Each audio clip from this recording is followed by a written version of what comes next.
बात यूपी के संभल की कर लेते हैं। संभल में शिव मंदिर और रानी की बावड़ी के बाद अब एक पुराना मृत्यु कूप मिला है। स्थानीय लोगों की मान्यता है कि इस कूप के जल से स्नान करने से मोक्ष मिलता है। ये कूप शाही जामा मस्जिद से महज 150 मीटर की दूरी पर है। नगर पालिका की टीम ने जामा मस्जिद से इस पुराने मृत्यु कूप की खुदाई शुरू कर दी है। संभल में हाल ही में प्राचीन बावड़ी और सुरंग की खोज के बाद उत्तर प्रदेश सरकार ने त्वरित कार्रवाई की। मुख्यमंत्री योगी आदित्यनाथ के निर्देश पर एएसआई की टीम को तत्काल प्रभाव से संभल भेजा गया। वे इन संरचनाओं की ऐतिहासिक और सांस्कृतिक महत्व की जांच कर रहे हैं। स्थानीय समुदाय को इन खोजों के महत्व के बारे में जागरूक करने के लिए अभियान भी चलाए जा रहे हैं, जिससे वे इन धरोहरों के संरक्षण में सहयोग कर सकें। हम खुदाई कर रहे हैं, यह मृत्यु कूप है। इसके बारे में कहा जाता है कि इस कूप के दर्शन मात्र से ही और इस कूप में महाशिवरात्रि के समय स्नान करने से हजारों अपराधों का नाश होता है। साथ ही साथ महाशिवरात्रि के दिन इसका दर्शन करना बहुत ही महत्वपूर्ण माना गया है। इसके बाद आप महाकाल के दर्शन करें तो उसकी महत्ता को पता चलता है। और चलिए इसी खबर पर ज्यादा जानकारी के लिए हम अपने सहयोगी का रुख कर लेते हैं। हमारे साथ प्रदीप कुमार हमारे सहयोगी फोन लाइन पर मौजूद हैं। प्रदीप, लगातार यहां पर खुदाई चल रही है, फिलहाल किस गति से इस काम को आगे बढ़ाया जा रहा है? देखिए सर, मैं आपके लिए बता दूं, संभल में लगातार आज शायद 7वां 8वां दिन है। कहीं मस्जिद की खुदाई है तो कहीं मंदिर की खुदाई है, कहीं कूपों के जो कुआं निकल रहे हैं उनकी खुदाई है, तो कहीं क्या कहते हैं यही प्राचीन संभल में जो 46 साल बाद जो प्राचीन मंदिर निकला उससे 24 किलोमीटर दूर एक तलोसी है, यहाँ बावड़ी की खुदाई है।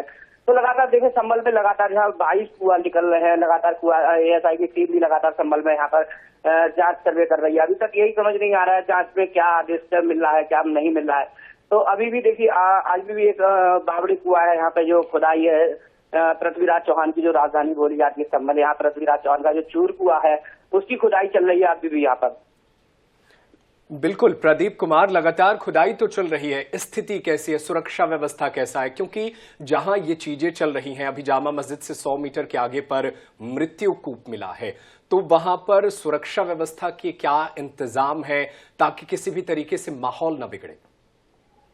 देखिए व्यवस्था की, सुरक्षा व्यवस्था की बात करी जाए तो संभल में जहां कूप निकल रहा है वहां पर भारी पुलिस फोर्स तैनात कर दी जाती है। जो कि 24 नवंबर को जो हानि हुई थी यहाँ पर जो खूब बड़ा बलवा हुआ था, जो दोबारा ऐसी कोई बलवा ना हो, इसलिए संभल के जो एसपीडीएम है यहाँ पे जो लगातार संभल में फ्लैग मार्च कर रहे हैं और क्या कहते हैं जगह जगह पुलिस तैनात करी जा रही है। पीएससी है, आरआरएफ है, पीएसयू की सामान्य है और उत्तर प्रदेश पुलिस है, 16 कंपनी की फोर्स है जो लगातार संभल में फ्लैग मार्च कर रहती है। जो कि अगर जहां पर कुआं खुदाई होती है वहां पर भारी पुलिस तैनात कर दी गई है, जो कि 16 तारीख को जो हुई थी 16 नवंबर को, वो दोबारा ऐसा कोई बलवा यहाँ पर संभल में ना हो।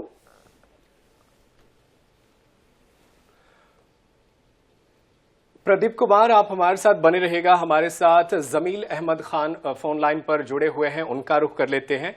वो संभल के ही रहने वाले हैं। जमील अहमद खान, लगातार ये तस्वीरें निकलकर सामने आ रही हैं और इससे जुड़े जो तमाम चीजें निकल कर आ रही हैं, तनाव की खबरें भी आ रही है, तो फिलहाल आप लोग इसको कैसे देखते हैं? क्योंकि पहले बावड़ी मिली, अब मृत्यु कूप जो है उसकी खुदाई शुरू होने वाली है। ऐसा है कि ये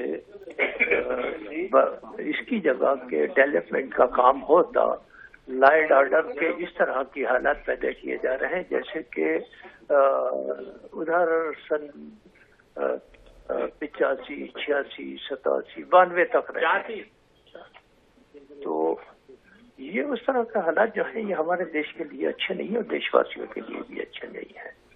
जब हम इस तरह के हालात पैदा करेंगे तो मुल्क की तरक्की रुक जाएगी और वही रोकने का काम हो रहा है। अब चूंकि अपनी नाकामियों को छुपाने के लिए इस तरह की हरकतें की जा रही हैं, बस ये बात है और क्या करेंगे, इसके अलावा और क्या कह सकते हैं। ये हमारी बदनसीबी, हम गड़े मुर्दे उखाड़ रहे हैं, बस इतनी बात कहेंगे, इसके अलावा क्या कह सकते हैं। लेकिन जमील अहमद जी, ये अगर बावड़ी यहाँ पर अवैध कब्जे किए गए थे, इसको दबाने की कोशिश की गई थी, वो तो सबूत जो है वो अब तो निकल कर सामने आ रहे हैं, तो इसे कैसे छुपाया जा सकता है? आज नहीं तो कल कोई भी सरकार आएगी, वो तो यहाँ के सर्वे कराएगी ही, उसे बाहर निकालेगी। मैं दूसरी बात कह रहा हूँ, देखिए ऐसा एक तो सुप्रीम कोर्ट ने सन 92 में एक आदेश किया था वो, दूसरा ये कि एक चीज और बताइए, जो बाबरी मस्जिद का फैसला लिखा गया, सुप्रीम कोर्ट के जज जो साथी है और खुद जो जज साहब जिन्होंने चीफ जस्टिस थे वो क्या कह रहे हैं उसके सिलसिले में, तो वहाँ कोई सबूत नहीं था, लेकिन आस्थाओं की बुनियाद पर फैसले हो रहे। तो आस्था जो है वो सबकी होती है, और गलत आस्था है तो वो नुकसानदेह। वही तो कहा है भागवत जी ने, और क्या कहा है।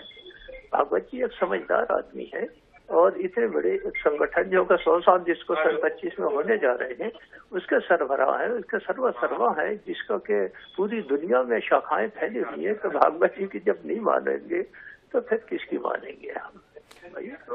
बिल्कुल जमीर अहमद जी, ये बात सही है कि मंदिर मस्जिद को लेकर के भागवत जी ने अहम बयान दिया, लेकिन जो तस्वीरें निकल कर आ रही है, कहीं पर कुएं पर अवैध कब्जा है, कहीं बावड़ी पर कब्जा है, वहां के डीएम कह रहे हैं कि सर्वे कराएंगे, जिन चीजों पर अवैध कब्जा किया गया है उनको तोड़ेंगे, तो इसमें गलत क्या है? इलीगल अगर आप कब्जा करते हैं तो उसे तो हटाना ही पड़ेगा, खाली करना ही पड़ेगा।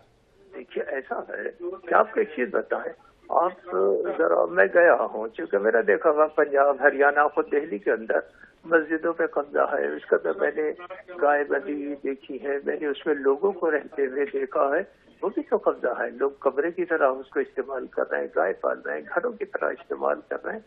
तो उस कब्जे के मुतालिक आप क्या करेंगे? क्या वो छुड़वाने के लिए कभी हुकूमत ने बात की? नहीं की। तो उसके अंदर हमारे हिंदू भाई, सिख भाई रह रहे हैं। अब चूंकि वहाँ मुस्लिम आबादी नहीं है तो वो उसके अंदर रह रहे हैं, कोई एतराज नहीं है। इसी तरीके से मैंने कानपुर में देखा है, दिल्ली में देखा है कि जहाँ बड़ी मुस्लिम आबादियां हैं उसके बीच में हिंदू भाई थे, वो बेच के चले गए।